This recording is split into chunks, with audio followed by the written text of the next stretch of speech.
We're going to bring y'all into our huddle. Today's Tuesday, November 12th, 2013, and you are in the Warriors Huddle with me, Bram. And with me, as always, my boy and producer, Scott. Scott here. And we are welcoming back to the Huddle after a little while, at least 3 weeks, Justin, trapped in Golden State, Taylor. How's it going? Thanks for having me. Thanks for coming, man. We definitely appreciate it. Well, the Warriors just finished off a fairly tough road trip, so you know we got big things to talk about. In our Warriors update, we're going to go through all 4 of the games the War went through in their 2-2 road trip, including the upbeat win over Philly and the ass-smashing loss against Memphis. And in a return to WTH and in recognition of the fact that the Warriors have a ton of brand new guys whose faces you probably don't recognize, we're going to ask who the hell are these brand new players, and we're going to start with Jermaine O'Neal and Toney Douglas. But first, man, a little bit of housekeeping. Uber is still our sponsor. They are still my favorite app on the iPhone. Instead of taking a taxi, download the app, give them your credit card number. Now you don't need any cash. All you got to do is press a button, and they come to you. The other housekeeping issues should be fairly fast. We talked about the Lakers' opening win over them. Did you get a chance to watch that, Justin? Oh, of course. An unbelievable ass-smashing win. Victory we spent a whole lot of time on. What I didn't get to really highlight was just how far the mighty have fallen. Not only did the Lakers get their ass smashed by the Warriors on opening night, not only have they fallen out of estimation across the national media, nobody's picking these guys as a contender anymore, but when you actually look at their roster, they are filled with shitburger losers. A year ago, when people were killing themselves to talk about how great this team was, their starting 5 was Steve Nash, Kobe Bryant, Metta World Peace, Pau Gasol, Dwight Howard. Absolutely. 5 Hall of Famers. And, I mean, a formidable group, a ridiculously tough group to guard. I mean, Team of the 90s right there, man. Did you guys really just let me get away with Metta World Peace being a Hall of Famer? I did. I wasn't really listening for what it's worth. I just thought it was a good thing that you spoke. Anybody who didn't see this coming, it just doesn't watch basketball. I mean, even if they had Dwight Howard right now, they'd be struggling to get to be 500. And I don't think they're getting any better when Kobe comes back. Well, compare it to the starting 5 they have now. They went from those 5 Hall of Famers to Steve Blake, Jody Meeks, Nick Young, Sean Williams, and Pau Gasol. I mean, what an unbelievable turnaround in a single calendar year. This team is fucked. Do they make the playoffs? Don't forget the important part of that, too. Their coach is Mike D'Antoni on top of all that. So that is just unbelievably bad. Mike, somebody shit my car, D'Antoni. You're absolutely right. Do you think this team makes the playoffs? There's no way that this team makes the playoffs. The Western Conference is too tough for them, and they're terrible. Their lineup is absolutely atrocious. Even with Kobe back and healthy, which is a huge question mark, this team does not go anywhere. Do you agree? If Kobe comes back tomorrow, they still don't make the playoffs. The only thing that terrifies me is that every time I count Kobe Bryant out, he comes back and screws me. I've been so positive his career has been falling apart the last 5 years, and every one of those 5 years he's come back maybe stronger than the year before. Now, I'm with you. I don't think they make the playoffs. I think any team that starts Steve Blake, Jody Meeks, Nick Young, and Sean Williams for any extended amount of time has absolutely no shot. But I'm not going to say that it would be out of the realm of possibility should Kobe actually come back. Don't underestimate the power of the German platelet spinning technology. Whatever shady blood transfers that dude's doing. That's what's got those last 5 years worth of predictions shoved back down your throat. But this year, an Achilles injury, that's totally different, man. I mean, he's going to rush it back. That's my opinion. Enjoy this time, though, because it never lasts long for the Lakers. I'm loving it. They will undoubtedly bounce back. And I'm not entirely positive that plane march for Germany isn't just going into the Bay Area and stopping by Balco. But hey, you didn't hear it from me. God knows what's actually happened with Kobe. One last piece of housekeeping. We spent a little bit of time last week talking about the national attention the Warriors are now getting. We focused on ESPN and Grantland. It turns out they are not the only outlet who's picking the Warriors for great success this year. Here's a clip from the NBA.com Hangtime Blogs podcast featuring Rick Fox and Sekou Smith. Rick, I picked the Warriors I went so far as to pick the Warriors to beat the Heat in the finals, which almost got me beat up this past weekend. It was just fearless predictions for the season. Sometimes you have to go a little off. That's how we look back on it. We'll just call them fearless predictions. Yes, I had the same thought, man. I'm going to go out, and I like the flexibility of the lineups. I like the speed at which they can play, but at the same time, I like the way they can defend and slow down if they need to, because they can shoot the ball. I like that they can go 6'8" across the board almost, because Curry plays like 6'8" with that three-point shot he got. So I just like the diversity, man. I like the diversity. Speaking of filthy Lakers, I think that's the first time I've ever heard Rick Fox's voice and was kind of happy about the words coming out. Absolutely the only time. When you first told me you're going to play a Rick Fox quote, I wanted to nix that idea so fast. I hate that guy. I really, really hate him. He has one of the most all-time hateable faces. I mean, if he could have played for anybody and just showing up, I think if I'd met him on the street, I'd think to myself, I hate you and I hate your face. His haircut. I was just thinking the same thing, because he's much easier to listen to than he is to look at. You know what I mean? So it didn't bother me listening to him, but as soon as you start picturing his face, it's like, Well, what about the actual words that came out of his hateable face? I more or less agree with what he was saying. We don't have to go into the actual contender status that he put on the Warriors. What I'm interested in is whether or not you guys like rooting for a team that now is receiving all this national praise. We spent 30 years rooting for a team that nobody else was on board. We had our own little club. We proved to one another how big of sports fans we were just by sticking with the Warriors. Now everyone's on the bandwagon. Do you guys prefer it like this, or do you miss the old times? Well, I didn't root for the Warriors for 30 years, but I can associate very closely with the Wizards franchise and the past 30 years of being fans of them. Thank you for admitting that, by the way. I was getting all red. I had it written down right here. Bust Scotty out if he said he'd been there for 30 years. So, yeah, well, I beat you to it on that one. And, I mean, yeah, you always want to root for a team that's doing better. It doesn't matter. Who cares if they were, bad in the past and now they're good? You can't possibly ever want your team to be bad. I see where you're coming from. Do you agree? well, of course you want to root for a winner. I mean, that's the whole point of rooting in the first place. And, the attention is going to come with that. And then you get more statements like Rick Fox just made where he's trying to move the needle one way or the other. I mean, that's what these national media guys do. So now you're in the conversation where people can base polarizing discussions on you, Sure. whereas there's no point in talking about a loser. So, from that, it doesn't get me one way or the other. I obviously want to root for a winning team. I enjoy watching the Warriors win as opposed to watching them lose. What I don't think I enjoy is being part of this team now that everyone accepts as a really good team. Used to be, if I met a Warrior fan, I knew that they were into hoop and into hoop deeply. You do not dedicate 3 hours of your life on a consistent basis to watch a team lose unless you really care about the sport and the actual franchise. Now when I meet a Warrior fan, that might not be true at all. They may be one of these Bay Area bandwagon jumpers, which has been consistent the entire time I've lived here, and there's something about that I don't like quite as much. Now, between the two, do I want the Warriors to go on a losing streak so I can join my happy band of losers again? No. But I don't necessarily need Rick Fox and his hateable face telling me this team is really good, or everyone around me rooting for my team as well. Well, at 4-3, I think you're really jumping to the gun as far as this team being a winning team. That's something to be special, because right now they're at the 8th seed in the Western Conference, so barely making the playoffs at the moment. Obviously still early, but I would really hesitate to call this champions. team a big winner. Well, with the national attention, too, comes that bandwagon. Sure. Whether, just people in New York are all of a sudden wearing Warriors gear.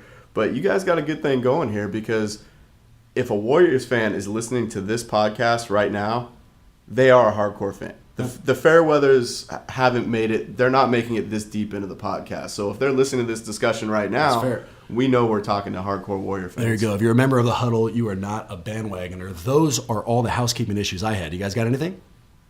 No, I'm ready to move on and get into these games. Yeah, man. The blue shirts look like a bunch of floating heads in the stands, all right? Keep it yellow. That's all I had to say. Let the record reflect that Justin is, in fact, wearing a blue shirt in here today. And when he came in, I was like, where's your torso? Like, how are you having this floating head? It's amazing. So apparently I was completely wrong. That is hilarious that Justin's wearing a blue shirt. I'm sure he's just proven his point, undoubtedly. It's game day. I got my blue and yellow Dove City on. Past scores and current standings. There's been 4 games, as I kind of mentioned during the opening, since our last podcast. November 4th, 110-90 win over Philly at Philly. November 6th, 106-93 win over Minnesota, again at Minnesota. They then played November 8th in a all-defense, terrible, ugly loss to San Antonio over at San Antonio. And finally, 108-90 scheduled loss to Memphis at Memphis. We are now 4-3, as Scotty inferred. Standings, we're tied for 8th with Dallas in the West, and I'm sure you guys will be really excited to hear that Mark with the C. Stein has moved us up in his power rankings after going 2-2. We went from 8th to 7th, and just in case there was any shred of dignity in these rankings at all, the 8th team is now Phoenix. So it's going to be kind of wait, Phoenix is 5-2, man. They're like second place in the Western Conference. They are completely. Where do you find terrible. those rankings? ESPN. In the circular Actually, file? well, you can find it 2 places: ESPN.com and theabsolutetruth.com, because it's amazing how accurate. How do you these go things 2-2 and move up? It doesn't make any sense. That guy's so bad. It's a question for Mark with a C, buddy. How do you spell a name that everyone uses a K and go with a C? I mean, really, only things that he can answer. Let's jump into the 76ers win, gentlemen. The first game, like I said, 110-90. This was Iguodala's homecoming. This is the team that drafted Iggy. He played there for 7 years, and my God, did he not disappoint at all. Caught fire from three-point land. I think he hit 7 of them. Ended up with 32 points, 3 steals, 3 rebounds, 3 assists, and just the best pass I have ever seen in my life. Somewhere in the second quarter, he catches a ball in the left corner mid-air, and before landing, literally whips the ball around his back, catches David Lee in stride right in the basket. Pass. I mean, one of the best passes I've seen maybe ever as a basketball fan. Definitely this season. Yeah, I mean, that was an unbelievable pass. And the only pass I've ever seen that's topped that, and it's very similar, was Joe Dumars in the 1990 season had this. No, he had the Dumars pass. Honestly, if you go look this clip up, it's unbelievable. The ball's going out of bounds at half court. He dives, grabs it, throws it around his back. It's a round the back bounce pass which goes by 2 defenders, bounces perfectly in the lane, pops up to this guy who had been streaking down the court. It was unbelievable, only to be topped now by Iguodala's pass. I actually watched a highlight of that the other day. You know what I thought to myself while I was doing that?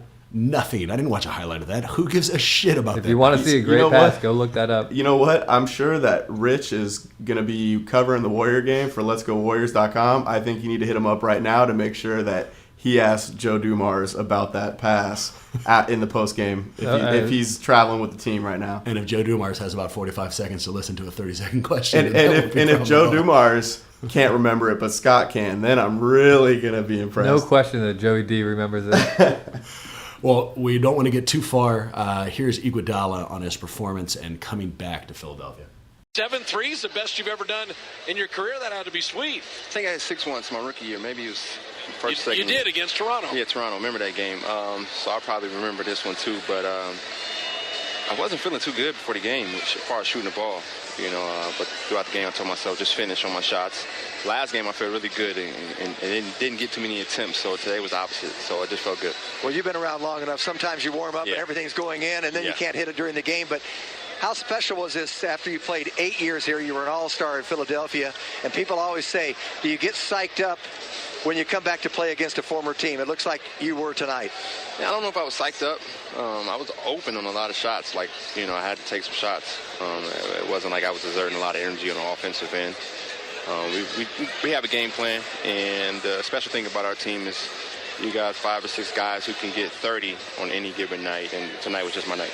I loved multiple things about that quote. First and foremost, they touched on what you and I said last week, Scotty, that he came out, didn't feel hot at all during the actual warm-ups, and then caught fire during the game. And Barnett mentioned, look, when you're a veteran, those pre-game shoot-arounds don't necessarily translate into success, just like what we were saying when we were talking about Klay Thompson.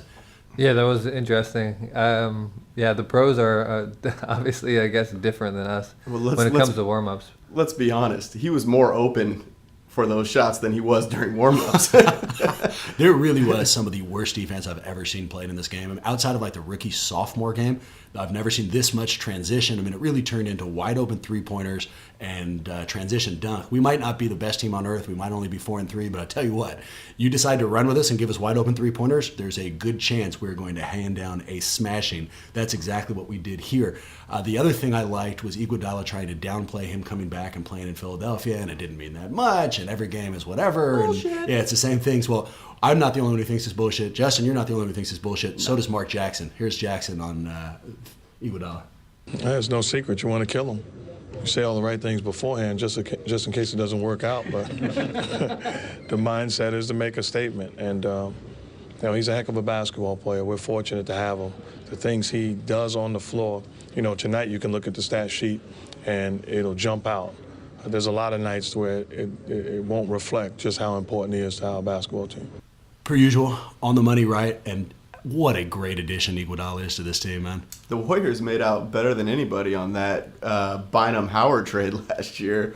The Magic did pretty well, but none of those other teams got nothing, and now Iguodala is just the glue for the Warriors. He fits so well into this system. I mean, he's the perfect. I could not have asked for anyone to join this team that I would have preferred more. One, when you ask what he adds, it's whatever the team needs on a given moment. If they need a scorer, you give it to him. When they need someone to bring the ball up, you give it to him. If you need a clutch rebound from the perimeter, you count on him. If you need someone to lock somebody down on the perimeter, you count on him. His contributions change depending on what the defense is giving and what the Warriors actually need. That's how you add to a team. That's how you make a team successful. And a testament to him and to the Warriors also, the role he's playing right now is the role he played for Team USA. Yeah. And the Warriors are good enough around him to where, yeah, he's just facilitating where he should be facilitating. He's taking the shots he should be taking, and he's locking down whoever you put him on. Now, Iggy's such a terrible nickname. No, he doesn't even like that. He said, stop calling me There you go. New rule. If anyone on the show uses the phrase Izzy or Iggy, you get to punch him in the face, starting now. So Izzy, too. Izzy, absolutely, as well. Two punches in the face for Izzy. With Iverson retired, can he go by AI now? I like that. We can start that. Want to see if it sticks? Yeah, I'll give it a shot. There you go. Well, AI. I was already calling him AI even when they were together. It was AI 2. He goes AI 9 a lot. That Justin tried to big leg you there and has taken your nickname. That was funny. It hadn't been brought up ever at any before. point. You think he was lying about that? We've had a lot of No, talks I'm about talking him. about back when he was in Philly and they were on the same team. There was AI and AI 2. You're just digging yourself into a deeper hole, my man. We're looking it up. It's AI 9 now. We're going to have to look it up. You can check my website for AI 9. AI 2, AI 9 was not the only player who played phenomenally well. Steph Curry only played 3 quarters, still ended up with a triple-double, 18, 12, and 10. We don't have to spend too much more time on this game, but it was an impressive one. Let me give a quick shout out to Michael Carter-Williams, the rookie guard over there at Philly. He helped them off to an amazingly successful start. This is a team pegged to win less than 12 games, and they already won 3, I think, before the Warriors played them. They're 3-0, mostly on the back of Michael Carter-Williams. Well, and they beat Miami and Chicago in 2 of those. And supposedly after the Chicago game, and that was the one right before the Warrior game, Evan Turner texted AI and said, "You got AI 2, sorry, Justin. AI 9. AI 9. Texted him saying, you guys are next. They were all pompous and ready for it. Anyways, Michael Carter-Williams looked good. He ended up with 16, 6, and 4. The thing that stuck out to me is he has a very kind of weird look. It looks like he had gel in his eyebrows or something. I'm not sure if that's what he's going for, but if it is, I noticed. Michael Carter-Williams, good for you, buddy. It's a whole new style. The attention to detail you pay during these games is quite amazing. I don't understand how anybody else didn't see this guy's weird face. I didn't catch that part of it. Justin and I must not have these same HD TV as you. Because yeah, seriously. Did you guys watch the game in Fresno? We have, we can't see these blue T-shirts and gel in someone's eyebrow. Yeah. I don't even know I'm telling what you right that now, means. If I had, where did I lose you? It means he put gel in his eyebrows, and it looks strange. What's wrong with that? It's just a weird thing. I'm not saying it's wrong. I'm just saying it's different. Do you have any gel in your eyebrows? I think you're pointing out because you think it's wrong. I'm not. I don't. In fact, I mean, you guys haven't said anything. I'm a little bit upset, but I have a little gel in my eyebrows right now. It's probably just sweat. It definitely wasn't. So take a look. Haven't you noticed I haven't looked you in the eye the entire time we've been here? At least you've got it, man. I mean, Jesus. For those of you out there, if you give a shit, Google Michael Carter-Williams, take a very hard look at his eyebrows, and you tell me that they don't look weird. All right, let's move on. Let's go to the Timberwolves game. A lot of good and bad to this game. Let's start with the good. It featured the return of Harrison Barnes. He had missed all the games up to this point. They finally came out and confirmed that it was at an inflamed right big toe, I think. Either way, he came out, he played 14 minutes, scored 14 points, and showed just why and how important he is to this team. In my mind, it also kind of cemented why he should be coming off the bench. Here's what I mean by that. Once the Warriors went after AI2 and couldn't pick up Landry, couldn't pick up Jack, the people they did bring in performed very specific roles. They brought in Toney Douglas just to bring the ball up, just to play perimeter defense. They brought in Jermaine O'Neal just to play post defense or get rebounds. When you're missing a piece to that puzzle, it's very obvious. Without Barnes, they couldn't score for shit. The reason why Barnes plays such an important role is that if you put him on this second unit, he can initiate from the wing. You don't need to create offense for him. You just have Toney Douglas walk the ball up, give it to Barnes, and get to the rack. With somebody like Klay Thompson or the other options you could have put there, I'm not sure they would have had that offensive skill set. You'd need to run him a play right now, and the people surrounding him don't have the talent to run the play. Does that make sense? Yeah, but I don't think that relying on him to create his own offenses is where he's best served as being used, because if you see him when he's moving without the ball, he is scary for the defense because you can get him the ball in a number of locations and he can do something amazing with it. If he's got the ball on the wing, he's not driving the lane. He doesn't have the quickest first step. He's not the best ball handler.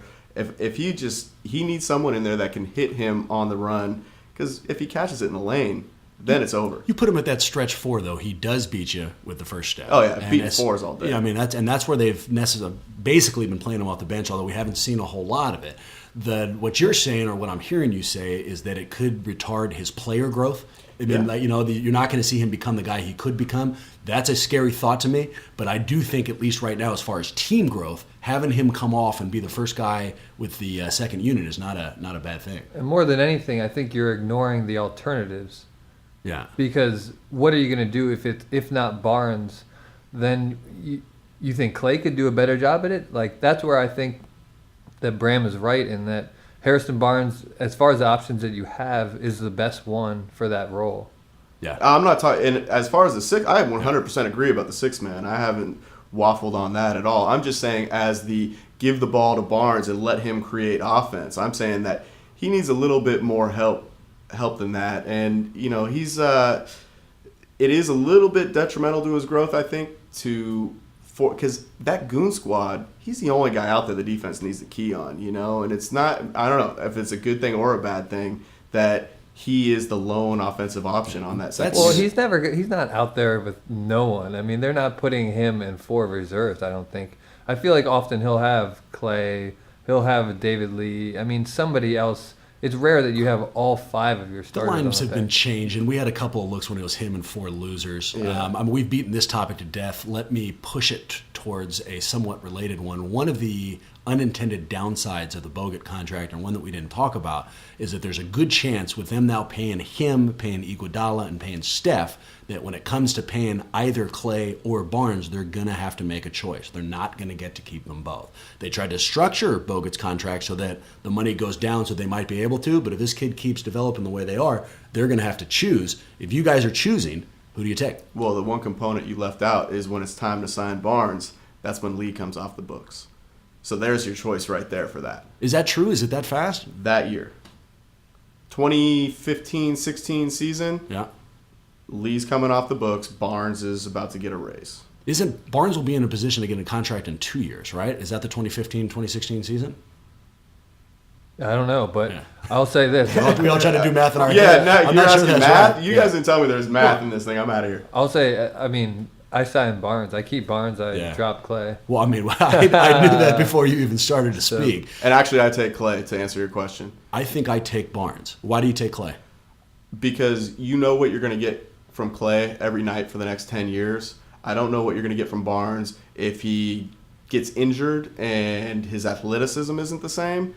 Klay is a 10-year top-line shooting guard in the league. Well, if he gets injured and he loses a step, then Klay's going to be done as well. Klay can hobble across half court, and the guy can light it up. They'll play defense on him. Here's the difference, in my mind. Klay provides, although phenomenally, provides stats that we have in spades. He gives us scoring from the perimeter, specifically from the three-point line, and gives us perimeter defense. Iguodala gives us the defense. Steph gives us the perimeter scoring. What we have zero of, none really, is a slasher and a scorer. That's Barnes.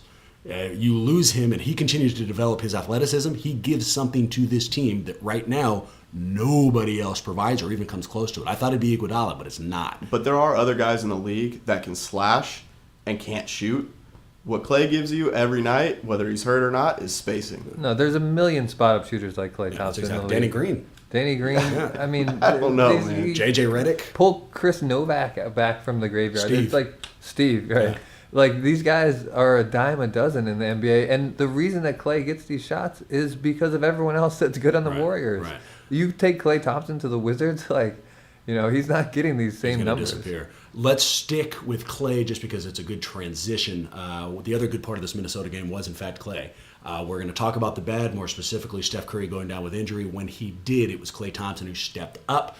He went for 30 that night on 11 of 20 shooting with 6 3-pointers. So as much as I would be willing to stick with Barnes and agree with everything you just said about Chris Novak, we still have to say that Klay looked damn good. Steve Novak? Well, my name for Klay right now is actually every other day Klay. That's Yeah, fair. well, and in this game it was, only fourth quarter Klay, because that's really, I think he got 19 points in the fourth. Which is a nice switch up from the first quarter Klay that we usually see. Comes out hot and especially and it was huge because you had Curry going down, so they needed somebody, and Klay really did step up. They got to find some way to infuse him with the confidence he showed in the fourth. I mean, we've bitched about it. We don't have to spend too much time, but when he disappears, he disappears. He stops shooting. Just putting up 19 points in the fourth, the amount of shots it takes to do that shows a guy who believes in himself. This guy needs to start fucking believing in himself on a night-to-night basis. All right, let's talk about the bad. Let's focus on what probably should have been our lead for this entire podcast, Steph Curry's injury. Early in the third quarter, Ricky Rubio, a guy I now hate more than I can possibly tell you, goes for a steal, lands on Steph's right leg, ends up buckling a little bit. Steph goes out, comes back in for a stretch, looks okay, and then has to return back to the bench and then ultimately to the locker room. They diagnosed it with a bunch of different things and ended up being a bruised right ankle, not a sprain. He since came back. He missed one game against San Antonio, came back against Memphis, so it wasn't too serious. But another reminder, man, that this guy, as good as he is also fragile. Listening to the Warriors talk about an injury, whether it's before, during, or after the game, has become the most frustrating thing. He's on the bench. They're staring at his knee, and they're like, well, he's out with an ankle injury. Well, why do they keep staring at his knee? Fill me in on that. So, but, of course, you're always going to be worried about his ankles. But he could have played the next night. That was precaution. Yeah. He looked fine the day after. Let me add, and I'm not going to go full I hate your face, or fix your face rather, but I will say a couple things about my good friend Ricky Rubio. I cannot fucking stand, just cannot stand that you made that unnecessary effort play. I cannot stand your homeless Kimbo Slice beard. I cannot stand that your hair makes you look like a member of a boy band. I cannot stand that you cannot shoot a jumper to save your fucking life. In short, I cannot stand your face, Ricky Rubio, and I hope that your career gets cut short by lower extremity injuries. You asshole, stay the hell away from our player. That is way overboard. Wishing injury upon another. And specific ones, too, like a specific injury. Hey, Scott, can you please, I would pay you if you could retort that whole thing right there with Ricky Rubio's quote that says, "Smile, change your face." I would pay you to do it. Like, just tell me what you want to find that clip and retort what he just said. Alexi, change his face. Be happy. Enjoy it. This was one of those games. Not that I don't agree. No, thank you. I appreciate that. This is one of those games I taped. Any game that starts before 7 o'clock, I tape. Was watching it, got a text from a friend about halfway through the second quarter. It was the following, quote, Jesus, ... and Curry goes down. So that was before the actual injury happened. I couldn't resist it. I looked up what the injury was, didn't see the score, found out that it wasn't too serious. It was just a bone bruise. But watching the rest of that game was like eating a burrito you knew had a piece of chewed gum in it. Like, there's no way I'm going to fucking enjoy this. I knew this terrible thing was going to happen at some point. I almost wanted to just fast forward to it just to get it done with. So yet another lesson of why you shouldn't tape games. The old chewing gum in the burrito trick. You've had that happen. That's a hell of an analogy. I never heard that one. You come with that yourself. I did. That was just me. It's strange. We haven't heard that one multiple times. All right. Spurs. They followed up the win in Minnesota with a loss in San Antonio. That would be their, I think, 4,855,000th loss straight to San Antonio in San regular Antonio. Season, in the regular Why season. do they keep ignoring the fact that they won in the playoffs? Everyone's still trying to keep the streak it's alive. One out of like 40. The streak is not alive. They won there. Well, it was in still the playoffs, a very that common much loss. bigger. You're right. I mean, you're absolutely right. And it was on the back of Klay Thompson. Let me get an opinion question first. I watched the beginning of this game picking up food at a restaurant. And it wasn't ready when I was there. So I went and I got a drink. Then they brought me the food and they brought me the bill. I'm picking it up. Do I owe them a tip? Do you have to tip when you're just picking up food? Does the drink change that? I didn't leave them shit, and I felt like they really disliked me. First of all, I'm not surprised that you decided to have a drink while you waited for your food. I don't know how long it takes, but I know. Did you call Uber to pick you up after? They actually had the bag ready, and before they handed it over to me, I said, I'm going to need a drink while you hand the bag over. The answer is no, and with the fact that you bought a drink while you're waiting. That's your tip. Wait, you bought the drink, and the bartender got you the drink? The bartender got me the drink, and he got me the food. So I you waited got at the a bar. tip based on the drink, not on So like $1? Only the drink. Yeah, $1 tip. Even though I was there just to pick up food and it's their fault I wasn't ready? Yeah, because it's a separate transaction. You got 2 transactions. You could have demanded a discount at that point. Well, I didn't demand a discount, but I have learned something. Next time I'll definitely tip them. San Antonio. Naturally, they played this game without Curry. Didn't return to the next one. Luckily, they did have Toney Douglas, who did his absolute best Stephen Curry impersonation. He ended up with something like 18, 19 points. 21 points. 21 points. There you go. It was the only guy who could put it in the basket. Scorer. And also deserving of the quote of the night. Here is Toney Douglas. I know my role. I'm do what I'm capable of doing. You know, come in on defense end. My defense dictate my offense. So I like to come in and be aggressive on the defense end and get easy ones. You know, so that's how I play. One of the things I like about that last quote is that even after he had his most successful offensive game, maybe in his career, certainly in a long time, Toney's still focused on his role on the team and that he should be playing defense. This is a franchise now. This is a group of players who know exactly where they fit in, and when they step up when they're needed, like they needed his offense here, he still understands the best way to help and is able to deliver that in a post-game quote. So I really enjoyed that. Yeah, definitely. And it's got to be frustrating, too, for a guy like Douglas. You get your moment and you do really well. He probably thinks he could do this every night if he got the playing time, but you still have to maintain your role within the team. You know Steph Curry's coming back. Right. So he played it well with that answer, and thank goodness he was there for that night, or it would have been just a blowout. I mean, we can talk about how this game ended. It was just they never were able to get over the hump. It was, you know, a 7-point game, then the Warriors will hit that 3-pointer, get it within 4. You think, okay, now's that moment. Right. And they could just never get it there all the way down to the last shot where Iggy couldn't put it in. AI. You guys want to punch me in the face? I do want to punch you in the face. I really hate that name. It's so bad. No, you're absolutely right. Just to give credit where it's due, Tony Parker couldn't hit a free throw, but he looked fairly good. And the filthy fat Frenchman, Boris Diaw, also looked surprisingly skilled against us. I got 2 takes on that game. One, it was beautiful to see the Warriors hanging in an ugly game without their best player. I mean, that was a game that was a loss for years. Yeah. Number 2, it brings out my biggest complaint so far this season, and I don't have many complaints so far. I think that there's a natural progression that is trending in a great direction. But Jackson's insistence on guarding the point guards, Chris Paul, Tony Parker, with Klay Thompson. For stretches, that's great. But isn't that one of the reasons that we got Iguodala too? We know Curry isn't getting them. So why run Klay ragged when you need his offense on the other end, where AI is just kind of facilitating on offense? You know, I've had the conversations on Twitter, even Marcus Thompson. What do you guys think? I wasn't sure which AI you were talking about there. AI 2, AI 9. One of them. I agree with you, especially on a day where they needed Klay's offense more so than anybody else out there. Generally speaking, I think it's a good approach. He is a good perimeter defender, but when you don't have Steph and you're not going to put in, you can't get the ball in the hole, you got to free up one of the people who can do that for you. So I think you're absolutely right. And I agree with you, the whole moral victory thing. No best player, couldn't hit a shot, looked terrible all night, and still had a chance to tie it up and send it to overtime against one of the best teams in the West. That's a hell of a moral victory. Last game, Memphis. This was a scheduled loss. We learned that term last week. They played the very next night. We're still on the road. Steph came back, put up 22, didn't look limited, so, he kind of showed that it was probably a precautionary shit the game before. The Warriors still lost, though, and they lost big. There's something about this team we just cannot match up with. They looked bigger, they looked better. They out-rebounded us 44-33. They outscored us in the paint 54-18. And their 2 big men, Zach Randolph and Marcus Sol, were the main culprits. They just gave it to us. Yeah, they're so dangerous when they start out the game with their bigs. When their bigs are on early, You have to pay so much attention to them.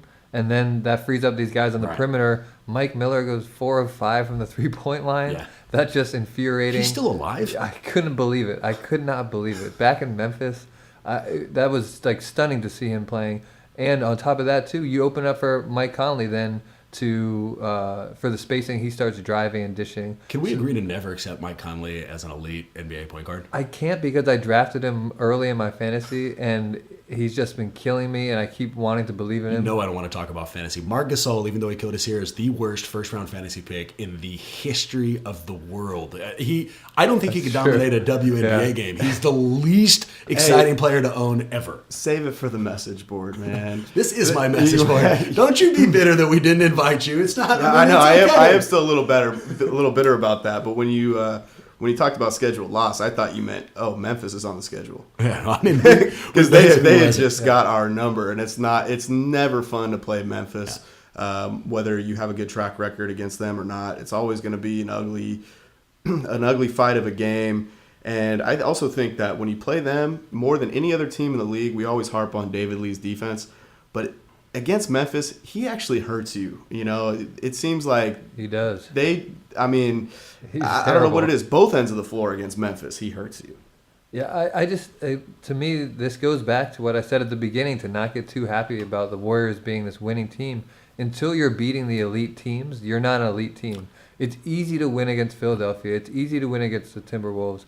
But if you're not getting those victories against San Antonio, against Memphis, then you're not an elite team, and you're not going anywhere. You're preempting my next question. The pessimistic view of the Warriors season so far is that they've played 3 good teams. They played the Clippers, lost.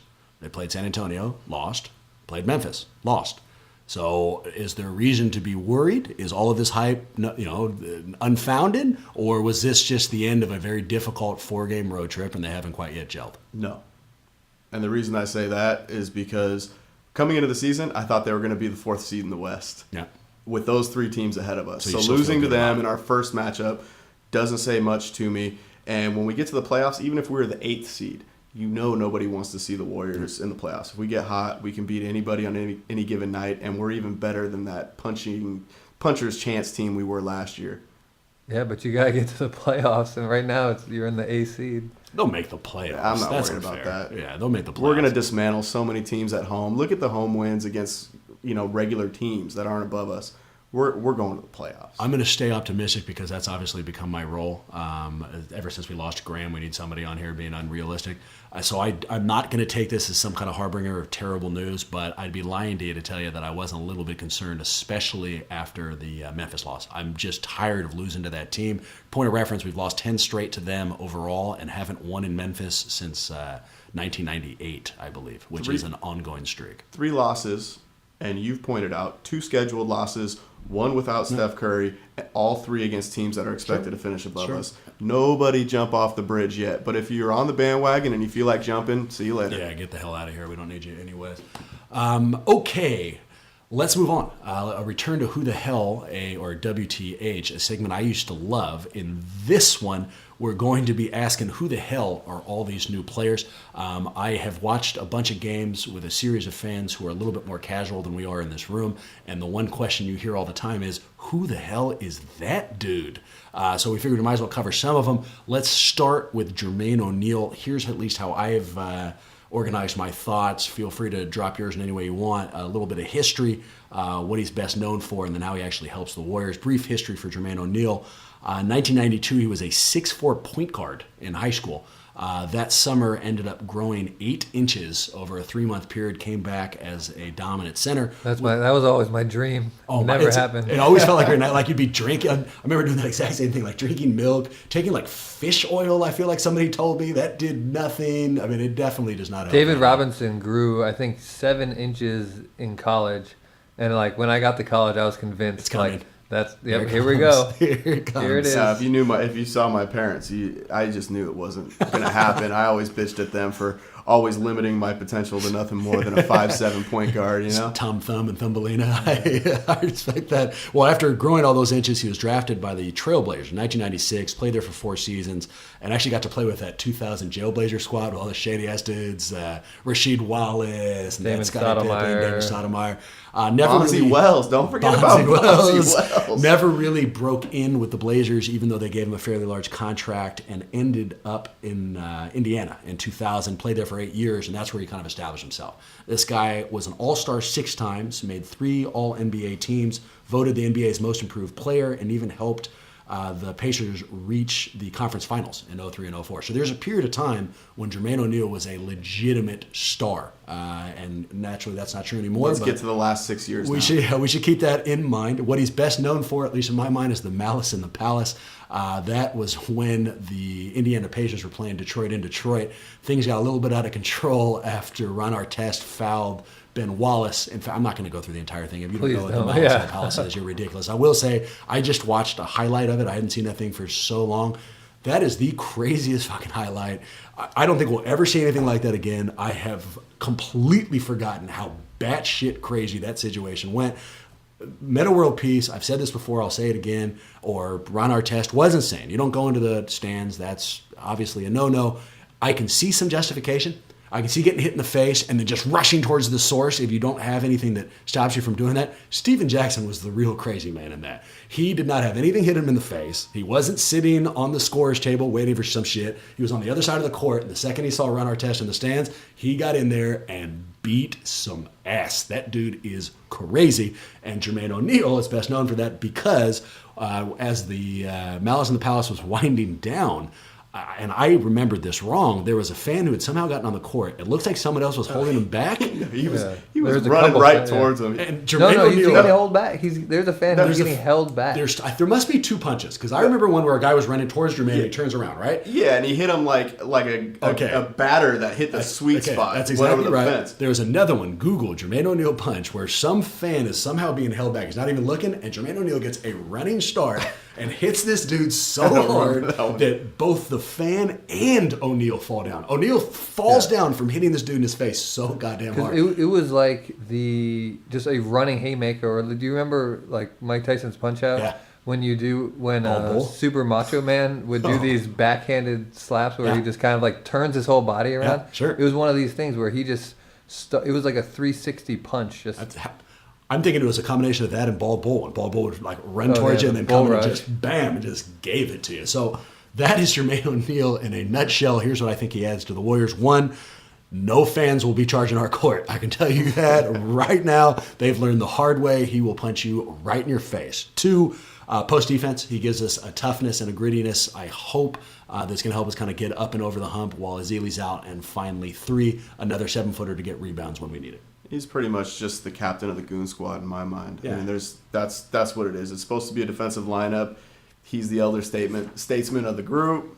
He hangs his hat on defense. That's all he is to me. You like having him? I'm indifferent. I mean, he's not going to have an impact one way or the other. A 1-year contract. I mean, if we're relying on him for anything in the playoffs, I think we're going to be in trouble. Yeah, I think that's fair. Next up is Toney Douglas.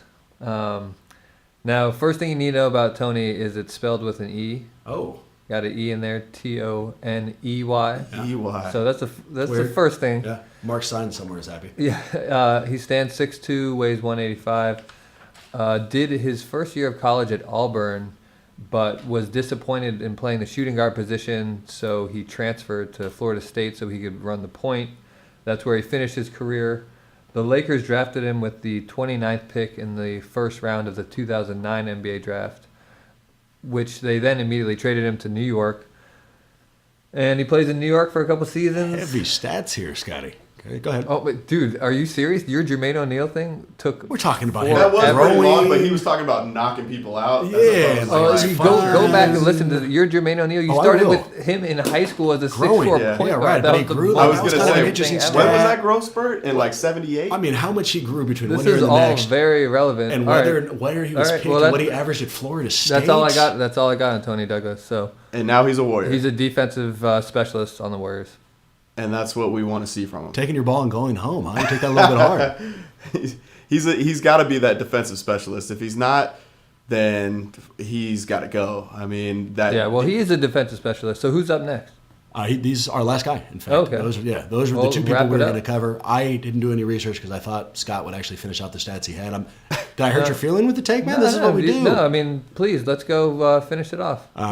I will finish it off. I got even further takes on Toney Douglas. I think this guy is going to be an assistant coach at some point. I'd be shocked if he isn't. He seems like a very intelligent dude, fairly good at thinking the game, although we haven't seen it.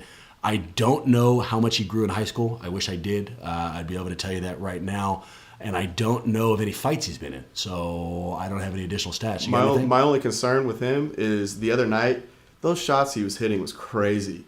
I mean, he scored 21 points, but like 12 of them came on very difficult shots that he really shouldn't be taking, you know? So I hope his confidence in his shot has not risen to the point where he realizes we need him to be a drive and kick guy. You know, like you said, we don't have slashers. We need a drive and kick guy, and I sincerely hope that is him, because if he's just jacking up jumpers, it's like we got guys better than him for that. Where's the limit? 2 takes, 3? How many can I give you shit for before you decide I'm not doing this anymore?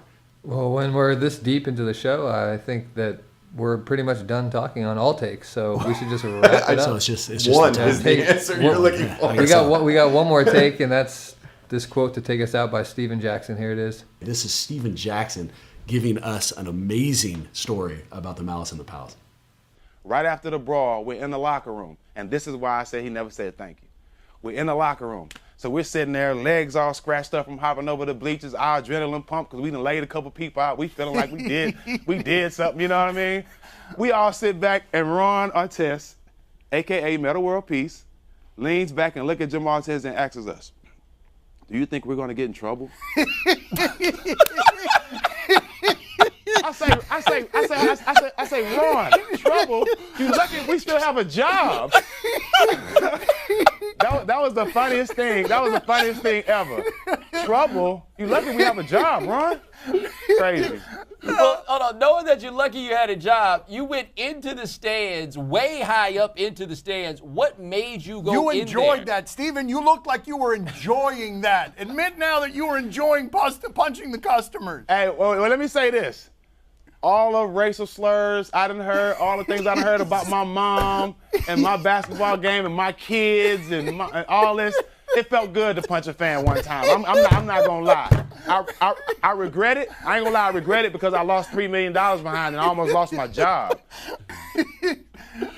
I love that scene in the locker room after. I'm wondering the first time you watched that back on, because it was replayed a million times, the first time you saw it, were you admiring, even while knowing the consequences were coming, were you admiring your work with your fists in those stands? Nah, I didn't admire my work because I didn't get to do what I really could do. I was held back a lot. You know, I got way more than what I showed, trust me. Way what more more could you possibly have? You knocked like 3 people out with the one-hitter quitter. Yeah, but you know what? You have a better time fighting somebody that fights you back. You get to see what you got. It's not fun fighting people that don't fight back. Please remember that if you're looking for us on Twitter, we are now at Warriors Huddle.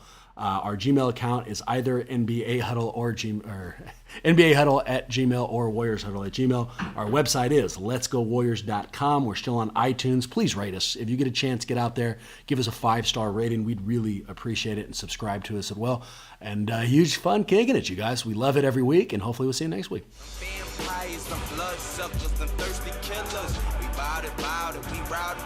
That Percy Miller, no really real, we chill, no scorching chiller. My bounty hunter's a bounty killer, I'm out my Skrilla. Good.